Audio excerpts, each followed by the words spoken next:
Hi guys, तो आज मारो मिनी व्लॉग है 5मो અને આજે તો જો કે સાઈડ પર નથી જવાનું પણ જવાનું છે પત્રિકા વેચવા, જો કે આપણા કાકાની છોકરીનું લગ્ન છે એટલા માટે. તો બન્યા રહો મારા વ્લોગમાં ને હું તમને બતાવું આજે કયા કયા ગામડે જવાનું છે આપણે.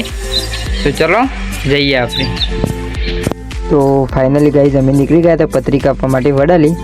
તો જો ગાઈઝ, તો અમે શાક માર્કેટ પણ આવી ગયા. તો હજી થોડી વાર છે વડાલી આવવામાં. તો જો ગાઈઝ તમને બતાવું વડાલી. તો વડાલી પોકીને અમે પહેલાં ગયા રામનગર. તો રામનગર સચિન અને જનક બંને ગયા પત્રિકા આપવા માટે.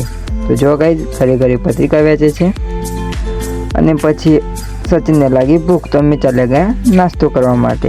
તો ફાઇનલી સચિનને કચોરીનો ઓર્ડર પણ આપી દીધો. તો કચોરી આવી પણ ગઈ અને સચિનને લાગતી હતી શરમ, કારણ કે હું બનાવતો વ્લોગ એટલા માટે. તો પણ સચિનને ફાઇનલી ખાવા તો લાગ્યો જ, પણ લાગતી થોડી હજુ શરમ. તો ફાઇનલી કચોરી ખાઈને સચિનને પૈસા પણ આપી દીધા જો ગાઈઝ. અને પછી અમે ચાલ્યા ગયા બંને પત્રિકા આપવા માટે. અને ફરી પાછી એકવાર પત્રિકા ચેક પણ કરી લીધી. ચેક કરીને પછી અમે ગયા ધરોદ. તો ધરોદ પાર્ટીનું ઘર નહોતું મળતું જે ઘેર પત્રિકા આપવાની હતી. તો સચિને એક નાના છોકરાને બોલાવ્યો અને પાર્ટીનું નામ પૂછ્યું. તો એ છોકરાને પણ નથી ખબર કે પાર્ટીનું ઘર કઈ બાજુ છે. તો સચિન કરતો હતો વિચાર એ ઘર હશે કઈ બાજુ એમ.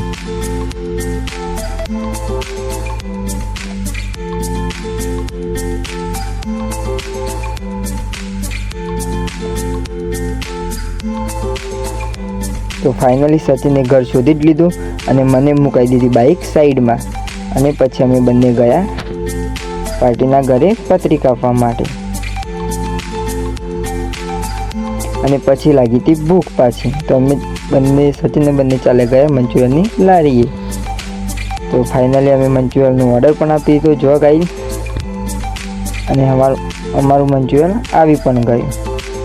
અને પાછી પણ સચિનને લાગતી હતી શરમ, કારણ કે હું બનાવતો હતો વ્લોગ એટલા માટે જો ગાઈ.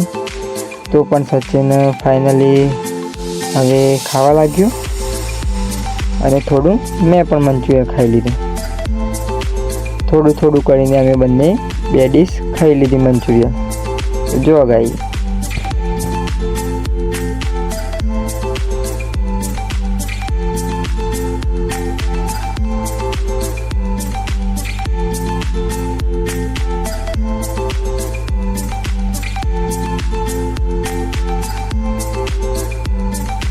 મંચુરિયન ખાઈને અમે બંને નીકળી ગયા પાછા ઘર તરફ. તો બાઇકમાં પેટ્રોલ પણ નખાવાનું હતું અને પેટ્રોલ પંપ હતા બંધ. એટલા માટે અમે વિચાર કરતા હતા કે પેટ્રોલ હવે ક્યાંથી નખાવશું. તો વિચાર્યું ધોબળી પાટીએથી નખાવ્યું. ધોબળી પાટીએ પણ પેટ્રોલ પંપ હતું બંધ. તો હવે અમે વિચાર કર્યો કે પેટ્રોલ નથી નખાવું અને અમે એનાથી આગળ ઘર તરફ આવવા લાગ્યા. તો ફાઇનલી અમે ઘેર આવીને સચિનની બીજી બાઇકમાં પેટ્રોલ હતું, એમાંથી પેટ્રોલ કાઢીને વિચાર્યું કે અમે અમારી બાઇકમાં નાખીએ. તો ફાઇનલી સચિન પેટ્રોલ કાઢવા લાગ્યો જોવા ગાઈ. થોડું થોડું કરીને લીટર જેવું પેટ્રોલ કાઢે છે સચિન.